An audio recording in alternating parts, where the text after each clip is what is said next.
Matt Rhule just wrapped up his huge Monday press conference, recapping the Michigan State victory, what we need to work on going forward, two massive misconceptions about this team that's been spewed by the fan base. We'll talk about that. He clarified who our running back two truly is, and it was surprising to many. Then an update around Malcolm Hartzog in his injury, a couple notes around the Maryland game, and so much more, along with my reaction to the AP poll from this week. Nebraska has been moving up, along with the ESPN FBI. That was also very surprising. The Pro Football Focus grades versus Michigan State, because I'll just call it what it is. They were ludicrous. We'll discuss that. We'll get into one massive issue around Dylan Raiola, a potential transfer portal target, and last but not least, my reaction to all the Big Ten games from this past weekend and what it means for Nebraska going forward. So hey, if you're having a good Monday, because I know I am, hit that like button. And also, if you're a diehard Nebraska fan and you're not subscribed, what are you waiting for? For daily content, talking to your favorite team, talking Huskers, it is a no-brainer. Takes 2 seconds. Join the best family in Husker YouTube. Hit that subscribe button. Thank you so much. But without further ado, we have a lot to talk about. Want to get things started with Matt Rhule's press conference because he had a lot to discuss, and then we'll get to the AP poll, the potential transfer portal target, the crazy Pro Football Focus grades. But Matt Rhule started off his press conference by saying there are two massive narratives and misconceptions that are not true at all regarding the Huskers in 2025. Number one, the narrative that Nebraska can't run the football effectively is not true in the slightest. Right now, Emmett Johnson is third in the conference in rushing yards. And yes, we need to find out who our running back two is. Yes, our offensive line needs to be more consistent in the blocking department. And yes, Dana Holgson probably needs to have more of a balanced game plan. Sometimes he'll go too much to that air raid like we saw in the second or third quarter. But the narrative that Nebraska is completely one-dimensional, that we're constantly throwing the football, that Emmett Johnson is not a productive running back, that we don't have any options the running game, that's just not true at all. We do have a balanced offense. Now, at times, once again, Dana leans on the passing attack maybe a little bit too much, but to the people who say, oh, we can't run the football, that's why we'll never be successful in the Big Ten, that's not true at all. We ran the football very effectively versus Michigan State. We ran the football very effectively versus Cincinnati. You just go down the list, and that's something that's going to be a staple of this offense going forward. And then the second misconception about this team, particularly with the offense, is that we can't block anybody. And that's been the talk over these past couple of days. And we'll talk about that on the channel tomorrow, whether or not we should make a change with this offensive line, whether it's with the personnel or with the coach. But he said that is completely not the case, that our offensive line actually had a pretty decent performance versus Michigan State. Yes, the second quarter was horrendous. It was one of the worst offensive line performances Matt Rhule has ever seen. He said the third quarter wasn't much better, but you saw a lot of bright points. You saw a lot of flashes with that unit. You saw Elijah Pritchett, he played well at times. Gunnar Gatula, he played well at times. You go to the fourth quarter, they barely gave up any pressure, right? Same deal with the first quarter. So really the issue isn't the talent, it isn't the coaching. Matt Rhule said that they just need to put it all together and be more consistent from the first to fourth quarter. But he said that going forward, blocking is an issue, that maybe it's never going to be elite. And we talked about that before on the channel, where I'm at the point where I don't expect Nebraska's offensive line to ever be, top 10, top 20 in the country this year. But it's going to be average. It's going to be a little bit above average. We're not going to have one of the worst offensive lines going forward. They're going to fix this consistency issue. But as for a talent perspective, as for a coaching perspective, it's going to be just fine. But we'll talk about that more extensively in tomorrow's video. Then, second thing that Matt Rhule discussed today in his press conference, he revealed who our running back two truly is. It's not Quinn Ives. It's not Mekhi Nelson.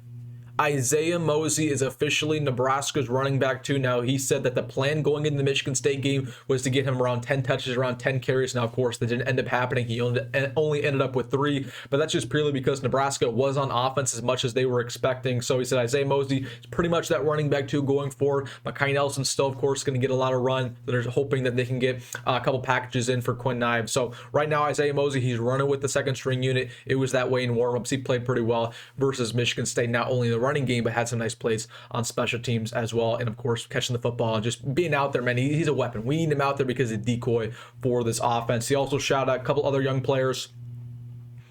Cortez Mills in particular had a really good game versus Michigan State. I know he didn't have a catch, but he was a guy who's just constantly open, where Dylan just doesn't see him, right? And we'll talk about that down the line in the video. But Cortez had a good performance, and his role is ramping up, and also Dawson Merritt. I don't know if you guys noticed that, but Dawson Merritt played a lot of snaps versus the Spartans. Talked a little bit about Malcolm Hartzog. He said Malcolm, and I quote, is closer to returning. That's it. He didn't say, oh, Malcolm Hartzog's going to be back from Minnesota. He didn't say there's a timeline, or excuse me, he didn't say he's going to be back from Maryland. He just said he's closer.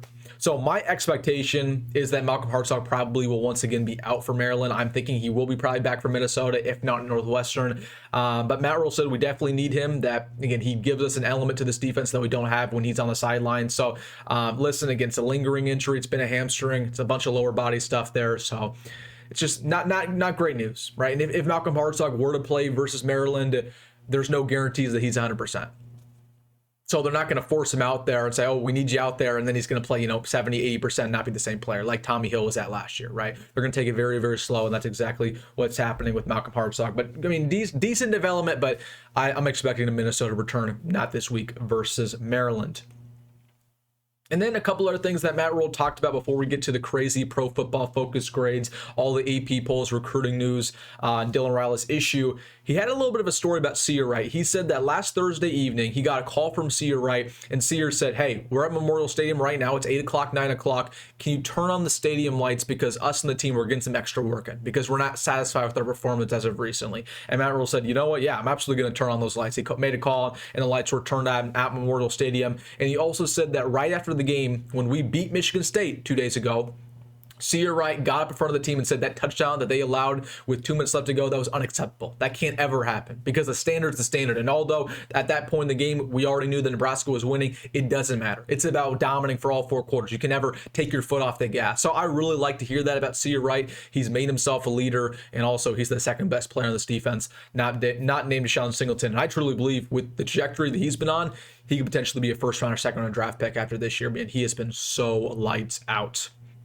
All right, that was Matt Rhule's press conference. Talked a little bit about Maryland, said really we're going to have to do 2 things against Maryland. Shut down their quarterback and their passing attack and slow down their defensive line. They have one of the best D lines in America. All right, let's get to everything else that we need to talk about today. All the polls, the crazy Pro Football Focus rankings. Want to get things started with the AP poll. Nebraska was not included. However, let's go a little bit deeper here. Let's look at the receiving votes. According to receiving votes, Nebraska is the 30th team in America. Last week, we received 0 votes. This week, we received 60. So that is a huge development. At this rate, it's crazy to say this, but Nebraska may be ranked if we beat Maryland. We could be ranked going into the Minnesota game. Now, will it be very high? Probably not, but we'll probably be around 24, 25. So I'm perfectly okay with that. I want Nebraska to be ranked as soon as possible. Maybe not because we deserve it. I don't really think Nebraska deserves to be ranked. More so, I'd rather the spotlight get us as quick as possible so we get used to the spotlight, so we get used to these expectations. But it should be noted that Nebraska may or may not be ranked going into Minnesota if we take care of business like we should versus the Terrapins. Also should be noted, we are ranked according to the ESPN FBI. We are 22 in America. Now, granted, we've talked about this in the past. ESPN's FBI is all based on metric statistics, and for that reason, it's always messed up. Like they right now have Notre Dame at 5, which is crazy. They have Texas at 8. They have Penn State still at 19.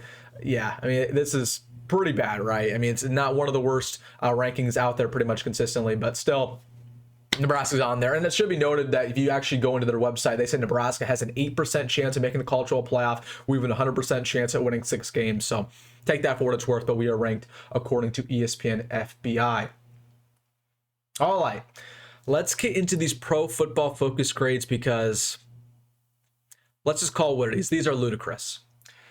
This went viral the other day, or I should say right now, it's going viral right now because of the grades that our offensive line received. Number 1, Gunnar Gatula, our right tackle, received a pass blocking grade of 86. He was listed on Pro Football Focus's all week team. Like basically, every single week they come up with the best players at every single position. He was graded the best right tackle in all of college football from last Saturday. They say he gave up 0 sacks and 0 pressures. Elijah Pritchett had a pass blocking grade of 71, saying he only gave up 2 sacks and 2 pressures on the day. Listen, I have a lot of thoughts about this. Number 1, I'm starting to really not trust Pro Football Focus anymore because this is what some casual fans do. They'll turn on the Pro Football Focus grades and they'll treat it like gospel. The reason why I know these grades are skewed and incorrect is because Gunnar Gatula gave up 2 sacks on the day. They say he gave up 0 sacks and 0 pressures. I can literally pull up a clip right now of him giving up a sack in the second quarter. It was what, 3rd down and 25. Dylan Raiola bobbled a snap. Gunnar Gatula got bull rushed and gave up a sack. So, but they say here that he didn't give up that sack. He didn't give a single pressure. He gave it probably 3 or 4 pressures on the day. It's not hard to figure that out. Go look at the second or third quarter, like just multiple drives. Same deal with Pritchett. They say he only gave up 2 sacks, 2 pressures. He gave up 2 sacks in a row. That's correct. But on the very next play, on that exact same 3rd down, he gave up pressure. He gave up pressure the very next drive. He gave up multiple false starts. So I think Pro Football Focus is a little more viable when it comes to the NFL, because the NFL, there's multiple people who are watching the film here. When it comes to Pro Football Focus, in the college football, there's maybe only one guy who's watching the film, but they made a lot of mistakes here. Because, again, if you rewatch the second and third quarter, Pritchett was unplayable. He just was, especially in the pass pro. I'll give credit where credit's due. Pritchett was solid in the run game. And Pritchett held it down in the fourth quarter. He was pretty good in the pass pro in the fourth quarter. But as for the second and third, he was terrible. He was terrible. So to the people who are like, Wilson, what do you mean Pritchett played bad? Look at the Pro Football Focus grades. I don't need to look at these grades. They're incorrect. They're skewed. This is why, a lot of college football, Matt Rhule has talked about in the past, that Matt Rhule does not like Pro Football Focus grades because they're always wrong when it comes to college. These are very skewed, especially for the offensive line. I trust him a little bit more for quarterbacks, for DBs, for defensive linemen. That's a little bit better. But as for this, man, it is very interesting. So I thought I'd show you guys that, but not awesome. I will say this: Emmett Johnson graded pretty bad again, the pass blocking. He had an 11 grade against Michigan, 21 versus Michigan State. I do think that's valid because when you rewatch the tape, man, it's ugly with Emmett Johnson pass pro. That's why I'm just not. I'm high on Emmett, but I'm not crazy high because he can't block. A lot of guys on this team, whether at the skill positions, just can't block at a high level. And Luke Lindenmeyer, kind of same deal. Luke had a really poor performance versus Michigan State in that aspect, but I absolutely want to get your thoughts on that. Then I wanted to share with you guys this. I saw this tweet last night that I thought was interesting. So there was a play very early on the ball game, or excuse me, this was in the fourth quarter, where Dylan Raiola had Emmett Johnson wide open in the flat on an out route, and he just missed him. And I forget what happened at this play. I think he might have threw the ball away or took a sack here. But this is an issue that I've seen with Dylan throughout the year. It happened a lot versus Cincinnati, where, there's going to be guys open down the field. Dane Key's constantly open. He gets separation. Jacory's open across the flat. And I think I know Dylan's vision has been very frustrating to watch. Where sometimes, again, the progressions are decent, but he'll lock his eyes on a certain target. He'll force a throw in there, and he misses somebody in the flat. He misses a guy for a gain of 5 or 10. And that's why he takes these sacks. He's sometimes just trying to go for the deep shot. The deep shot's not there. He doesn't know where to look. He'll step up and take the sack, whereas he doesn't find the guy in the flat for an easy check down. There are not too many times in this offense you see a lot of check downs, right? Especially by the sidelines. He might find somebody rigging right down the middle, right, on an in route, but not necessarily somebody by the hash marks. So that's one thing about Dylan. Again, he did not play very well versus Michigan State. He had a QBR of 19, which is absolutely horrendous, right? It's one of the worst QBRs in the country from last week. And I understand the wind was a factor, but the wind should not have been that big of a factor because the best quarterbacks adjust. Okay, the best quarterbacks, it doesn't matter if they're playing in wind, hail, sleet, snow, doesn't matter. They're going to make an impact. And Dylan just kind of was the reason, him and the offensive line were the reasons why this offense was stagnant for the majority of the ballgame. But I just thought I just mentioned that because I thought it was a pretty good insight and a good tweet. All right, before we get into all my reactions to the Big Ten games and what they mean for Nebraska going forward, just wanted to highlight this young man, Michael Riles, entered the portal from Oklahoma State yesterday. Now, if this name sounds familiar to you, it should, because Nebraska was recruiting him heavily in last year's class, in the class of 2025. He's pretty much down in Nebraska and Oklahoma State before he committed to the Cowboys. He's somebody who can play 3 tech and play jack. So just watch out for this name. He redshirted for Oklahoma State this year. Has all 4 years of eligibility remaining, but I would absolutely expect Nebraska to be interested the second time around because they wanted him very badly in last year's cycle. All right, reacting to all the Big Ten games and what it means for Nebraska going forward. Some guys down the line, some teams we've already played. Michigan struggled against Wisconsin. That was not great for us, right? Because we know that Michigan, although we only lost by 3 points, we probably should have lost by 14. We probably should have lost by, again, 17 if it weren't for the Hail Mary and scoring right at the end of the ball game.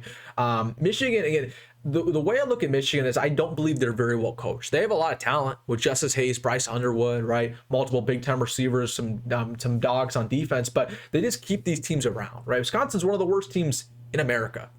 The fact that this was even a ball game going into the second half, man, it was unbelievable. So not a great look. Usually when we lose to teams, we want those teams to go out there and shine. Michigan struggling against Wisconsin's not awesome for us.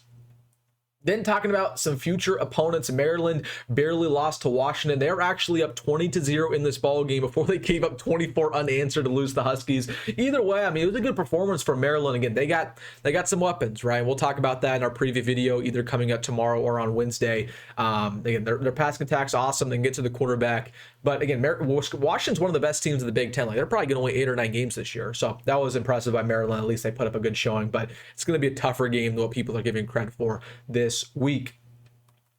Then Ohio State blew out Minnesota. We played Minnesota not this week, but next week. It was a ball game for about a couple minutes before Ohio State started putting belt to butt. But listen, Minnesota, one of the worst offenses in America. Drake Lindsey didn't even have 100 passing yards on the day. Their rushing attack has been really bad this year. Darius Taylor really hasn't done anything. Again, they just don't have any weapons at wide receiver either. So, again, they have a really solid defense. I'm a believer that Minnesota is one of the better defenses in America. They could slow down Dillon. They could slow down EJ. But as for putting up points on us, I don't think that's going to be a huge concern. I think if Nebraska, when we play them next Friday, if we can get above 21 points, I have no confidence in them coming back and beating us, right? If we can get above 21, we are going to beat the Gophers. That's for sure. And the big one, we played both of these teams in both our second to last game of the year and third game to last game in the year. We play Penn State and UCLA. Hey, man, I told you guys preseason, that was my bold prediction that we were going to lose to UCLA. People were clowning me for it, but it might happen now. You never know, right? Again, the issue with UCLA has never been the talent. And that was something I was trying to tell you guys where, again, they start off 0-4, but we know how good their quarterback is. We know that they got some studs in the receiver pool. We know they got some really, really good players on both sides of the football. The issue was that they had an incompetent head coach in Deshaun Foster, incompetent coordinators, and they're just incompetent from an athletic department standpoint. But, you know, they made some changes. They have a brand new offensive coordinator who looks like he knows what he's doing. We play them in Pasadena. Like, I still think that's going to be a very tough game for Nebraska, going to a different coast. Last time we played UCLA, last year we lost. The last time we went to Pasadena and played them, we also lost. So, interesting. But again, definitely, I'm still nervous about that game. As for Penn State, we play them, of course, in Happy Valley. Does this give us more hope that we can potentially beat the Nittany Lions? It's tough to say, right? I think that, if anything, I like our odds to beat Penn State a little bit less. I know that sounds crazy, but it's because now they're basically, at best this year, they're going to go 10-2. They're pretty much out of the hunt for the Big Ten title. They have to win out to make the playoffs. And they play Ohio State in there. They play some pretty good teams. They cannot afford a loss to Nebraska.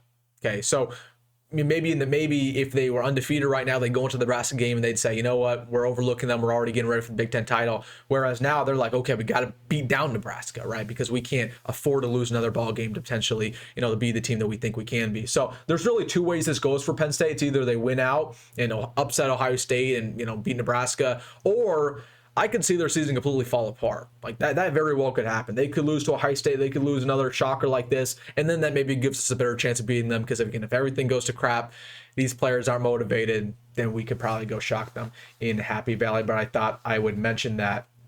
And then before we get out of here, I did not put this on the screen, but Cincinnati beat Iowa State in a shocker. I was wrong about Cincinnati. I'll call it what it is. I was wrong about Cincinnati. They're playing really well this year. All right, guys, man, 18 minutes, a little bit of a longer video. All right, guys, let me know your thoughts down below about everything. Hey, if you made this far in the video, you know what to do. Hit that like button and subscribe. Again, if you made this far, hit that like button and subscribe. I appreciate you. Go Big Red, go Rhule, and I'll see you in the next one.